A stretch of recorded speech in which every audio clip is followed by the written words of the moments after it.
Next, I'd like to, for a similar question, I'd like to turn to this side, and I'd like to talk to, or in here from the mayor from Bogota, Colombia, Mayor Hernandez. Similar thought from you on how democratic values currently expressed or enabled or constrained by social infrastructure in cities from your perspective. The floor is yours. Well, thank you so much. It's a great pleasure to be here sharing with my fellow mayors and all members of WOOF 11. I think this is a crucial question today. I am the first woman to be elected as a mayor in Bogota, Colombia, which is the capital of Colombia. It's an 8 million people city, it's a big city, which regionally accounts for a third of the Colombia's GDP. So whatever we do of social inclusion and democratic building in Bogota is crucial, not only for Bogota, but for Colombia. In fact, I'm the first elected woman because that's the most diverse, pluralistic city. And crucially, I can tell you that the history of Bogota is the history of 30 years, the last 30 years, of building top quality social infrastructure. And that's crucial not only for the well-being of our citizens, but also for the productivity of our national economy, and also for the progressivity of our city. I should say that in our experience, social infrastructure is the way to connect cities that care for people, cities that care for the planet, and cities that care for democracy. And I think in today's world, in the global context that we're living in, 300 kilometers from Ukraine, in which war is no, unfortunately, is a factor again in the world. Social unrest after the pandemic, which has been one of the consequences of the pandemic, is, I can tell you from my experience, the easiest thing in the last 2 years and a half was the pandemic. The hardest has been the consequences, the social economic consequences of the pandemic. The social unrest because of the level of unemployment, of poverty, of exclusion. I'm the mayor of the Bogota who has received the largest migration in America. 500,000 people coming from Venezuela, fleeing from hunger and dictatorship. So social infrastructure connect these three challenges: democracy, climate change, and inclusion.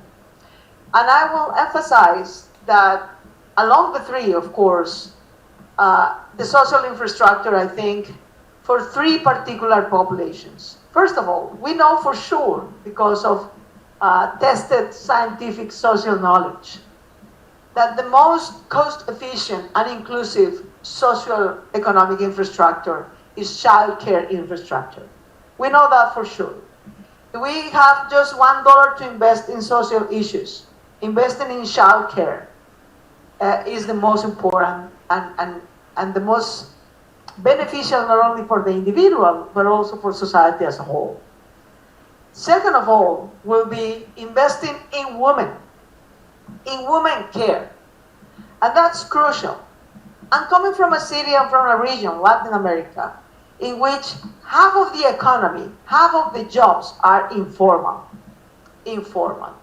It means half of the people who work in Latin America, a third of the people who work in Bogota, cannot have a formal minimum wage, do not have a formal health security protection, even less pensions. That's sort of a luxury, right, in an informal economy.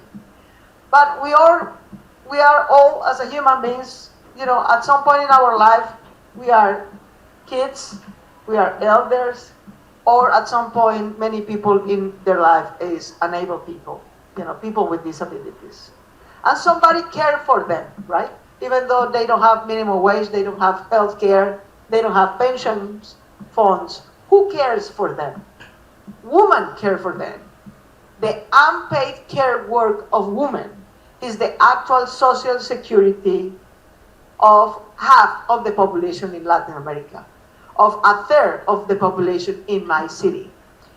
And it means the feminization of poverty is the social security of a third of our population in Bogota or half of our population. That's absolutely unjust. It's unjust for women, but it's unfeasible socially, economically, and politically for democracies as a whole. You cannot have half of your population, which are women, out of the economy, out of the opportunities.